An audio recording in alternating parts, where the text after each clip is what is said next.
अधीर रंजन के फेवर में पीएम मोदी की बात ने बिगाड़ा खेल, तो क्या बंगाल में हो जाएगा खेला? खड़गे की फटकार से नाराज हो गए अधीर रंजन, क्या ले लेंगे कोई बड़ा फैसला? अधीर रंजन के बगावती तेवर ने बढ़ा दी गर्मी, कांग्रेस कैसे उतारेगी गर्मी? पश्चिम बंगाल की सियासत में इन दिनों बड़े खेल की अटकलें लगाई जा रही हैं। सियासी गलियारों में यह सवाल जोर शोर से उठ रहा है कि बंगाल के कांग्रेस अध्यक्ष अधीर रंजन चौधरी क्या पार्टी का हाथ छोड़ने वाले हैं? अधीर के हालिया बयानों ने बगावत के इस अंदेशे को और हवा दे दी है। इधर कांग्रेस अध्यक्ष मल्लिकार्जुन खड़गे ने उन्हें एक तरह से सख्त चेतावनी दे दी है। उन्होंने यह तक कह दिया है कि अधीर या तो पार्टी लाइन को फॉलो करें या फिर बाहर चले जाएं। इस बीच अधीर रंजन को लेकर संसद में पीएम मोदी की कई एक बात फिर से चर्चा में आ गई है और लोग इसे लेकर कई मायने निकाल रहे हैं। दरअसल अधीर रंजन चौधरी का ममता बनर्जी से 36 का आंकड़ा रहा है। ममता बनर्जी ने जब पिछले दिनों कहा कि उनकी पार्टी टीएमसी विपक्षी इंडिया ब्लॉक का हिस्सा है और विपक्षी गठबंधन की सरकार बनती है तो वह बाहर से समर्थन देगी। हालांकि ममता बनर्जी की तरफ से बढ़ाए गए दोस्ती के इस हाथ को अधीर रंजन ने झटके से खारिज कर दिया। अधीर ने ममता का यह ऑफर ठुकराते हुए कहा था, मुझे उन पर भरोसा नहीं है, वह इंडिया ब्लॉक से अलग है।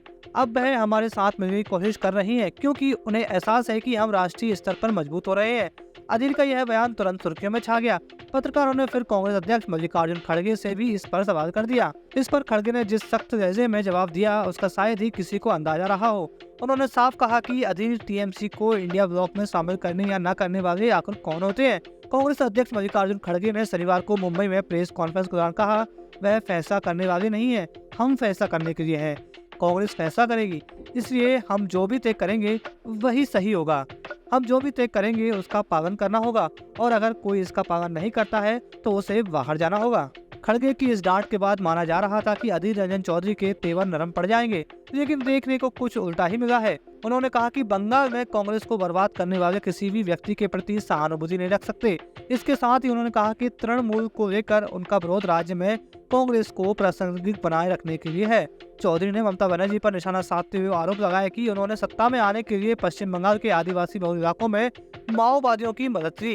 उन्होंने कहा वह अपने राजनीतिक हितों की रक्षा के लिए और अपनी राजनीतिक विचारधारा से समझौता करने के लिए कुछ भी कर सकती हैं, लेकिन मैं ऐसा नहीं कर सकता। अधीर ने यह तक कह दिया कि कांग्रेस वर्किंग कमेटी का सदस्य होने के नाते वह भी पार्टी आला कमान का हिस्सा है। ऐसे में अधीर रंजन चौधरी के इस बगावती तेवर को देखते हुए कई तरह के कयास लगाए जा रहे हैं। इस बीच वह लोकसभा में अधीर रंजन को लेकर पीएम मोदी के एक बयान की याद दिला रहे हैं। प्रधानमंत्री नरेंद्र मोदी तब लोकसभा में अविश्वास प्रस्ताव पर चर्चा का जवाब दे रहे थे। इस दौरान सदन में कांग्रेस के नेता अधीर रंजन चौधरी का जिक्र करते हुए कहा था, इस अविश्वास प्रस्ताव में कुछ ऐसी विचित्र चीजें भी नजर आई जो पहले कभी नहीं देखी और ना सुना। विपक्ष के बड़े नेता का नाम बोलने वालों की सूची में ही नहीं था।